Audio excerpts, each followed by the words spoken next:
Okay, I'm back. Eisener's Tactical. Got a video for y'all. And just before I get started, just want to let YouTube know I'm in a safe control environment.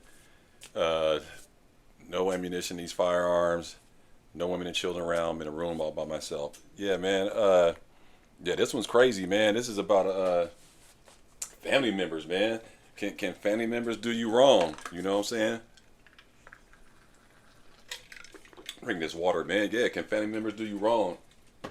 So I was watching YouTube, and this came across. I was like, man, this is crazy. And see, that's the part of the thing is what you got to understand. You got to understand this is that most likely if you're going to be victimized by someone, it's going to be someone you know, someone you ran across, someone you used to roll with, or possibly a family member. And that's why when people come up short, they usually start off with their spouse and then close people around them and stuff like that. They don't start off with just some random dude from like Toledo, Ohio, and you live in Jacksonville, Florida. No, they start right in your household. Like, who was the last person you was in touch with? Do you got a girlfriend? Are you married? Things of that nature. Oh, he hangs out with these guys. Let's go see what they doing. You know what I'm saying? I ain't got to tell y'all watch the first 48. No, but you know what I'm saying though, man. It's always going to come back to somebody you was messing, all that little stuff, man. It's crazy how that works. The people that's closer to you are the ones that's going to try to get you off the face of the earth. So that's why I don't be fucking with people, too many people. And certainly, I ain't going to lie. I got some family checker patterns. I got family members with a checkered past, you know what I'm saying? So when they be calling you all out the blue and stuff like that, I try to be like, nah, man. I remember years ago, one of my cousins called me up. This is way, way back in the day, and just all out of the blue, talking about, man, can you? I can speak on it now because that's all behind me. But he's just like, man, can you hook me up with? I'm gonna fly out there and try to get some weed and bring it back. I was like, what? I'm not doing none of that nonsense. So there's a lot of family members that just don't grow up and still just be doing stupid, ridiculous stuff, and then they try to come around you and bring all that nonsense around you. So that's why a lot of times when something weird happens, and so a robbery or something out of the blue, something like that, it'd be people that that set you up, man. So it's crazy. So anyway, man, I got a little clip I want y'all to see. We'll talk about it in a second. Stand by. My name is Nakai Carrero. She is live at HCA Florida Kendall Hospital with the latest on those who were shot. Nakaya. Well, Jim, everyone injured in this shooting were brought here to HCA Florida Kendall, including the man who died and the shooter. Family confirming to us they were half brothers. It's honestly really shocking, very unexpected. An ambulance and Miami Sheriff's deputies brought multiple people to HCA Florida Kendall Hospital after reports of an active shooter at a car dealership, shutting down the hospital and emergency room entrances. One of the people brought to the hospital was this man, 38-year-old Eduardo Rivero, also known as Eddie. Family telling me he was the president of Price Right Motors. The shooting happened at the dealership. There was some kind of misunderstanding. What I do know is, unfortunately, one of the victims is related to the shooter.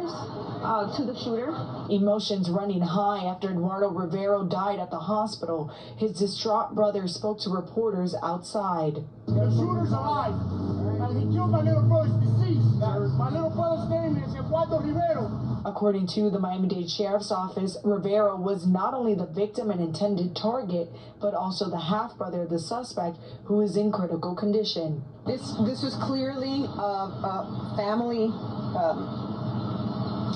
argument, a family problem that had been ongoing for many years. The subject went there specifically to confront his half-brother. Now, at this time, the Sheriff's Office does not intend on releasing any of the identities of any of the people injured or involved in this shooting. At HCA Florida Kendall, Nakaya Carrero, CBS News, Miami. Okay, you saw that, man. So yeah, man, that was in Florida, man. That was crazy, man. Could you imagine you at a car dealership? You got, you down there trying to buy a vehicle, get some wheels and upgrade or whatever it may be, and then all of a sudden some cat runs in and start acting wild, and when shots start ringing out, man, that's why you never know when it's gonna go down or where it's gonna go down at. And that's a fact. You just never know, man. So That's why you always got to have one on you, and you also got to be paying attention to your surroundings, looking around at these people, man, checking out who's coming through the door and all that stuff. Like when I just always want to be aware of what the hell's going on. Like, man, ooh, that dude, he look mad. He come up in here like, you know what I'm saying? I'm clutching already now. I'm like, got my hand on my thing, like, whoa, whoa, whoa, he looks kind of upset over there. And so, but it's just crazy, man. As you see, it was his half brother that got him off the face of the earth. Now, this story when it's all unfolded, I got a funny feeling they got a pass. Clearly, I got a funny feeling that he probably might be bitter about like this other half brother's success, and possibly maybe he financed a car for him and then he defaulted and he repoed the car, or all, you know, it could go along, it can go all kind of ways, but they had bad history probably, because you can tell that one lady that's speaking for him and saying like, yeah, you know, this, that, and the other, she was kind of holding her tongue back, like she didn't want to go into detail. They've had words before. That's probably not the first incident.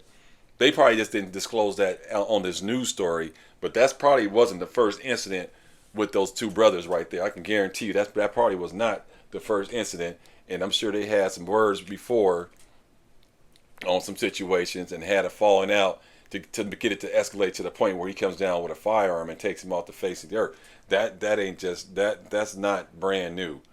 That's not brand new.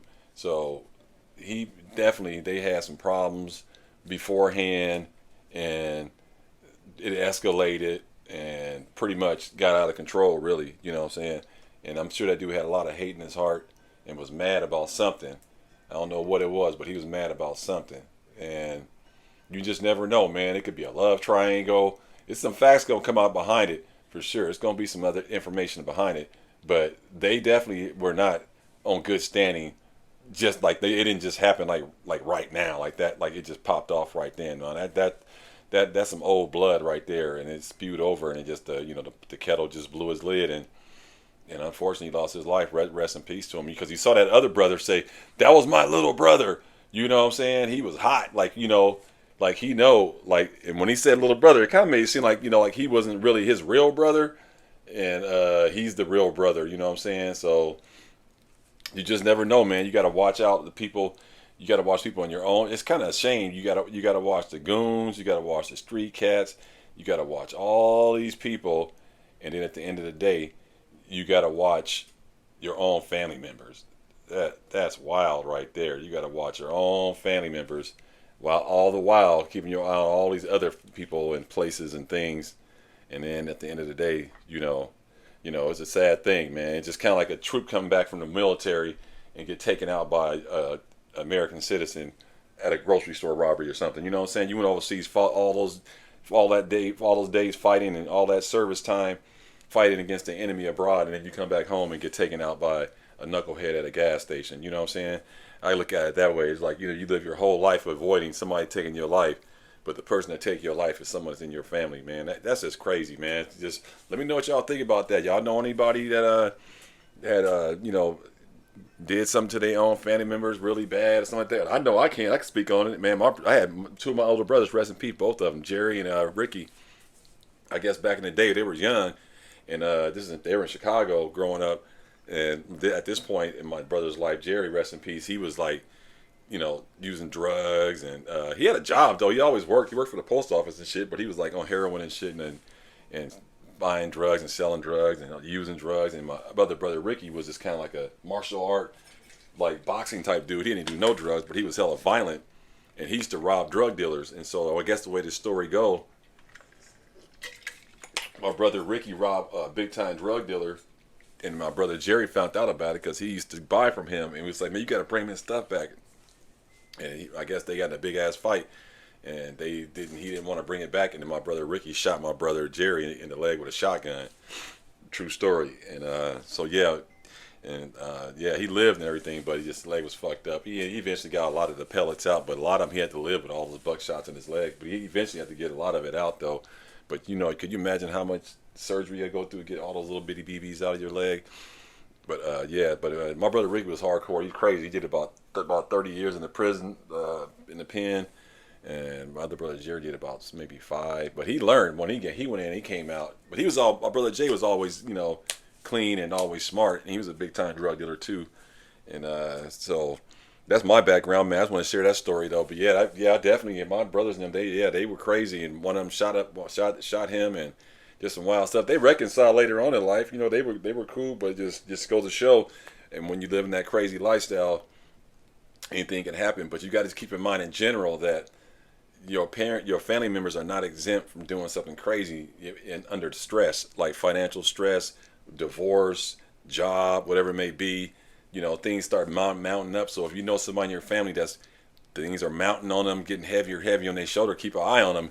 And definitely, if they never came around you before, and they show up when they kind of going down on one knee, boy, you better watch your back and don't be letting them get around your guns. Keep your guns locked up away from family members that you ain't seen for a long time. Or even if you do see them, you should never be having your guns around people you don't know nothing about. So if you bring that's why you don't want to be letting people stay at your house and stuff like that. You know, get a hotel for them. You know, just kind of be smart, man. Watch out for yourself. Watch everybody, man. But sounds like you got to watch your family members too, man. Let me know what y'all think about this video about that guy, man. Dealership, man. Brother came out there and shot him cold blood. That's some cold shit right there, man. I mean, y'all stay blessed, man. Peace.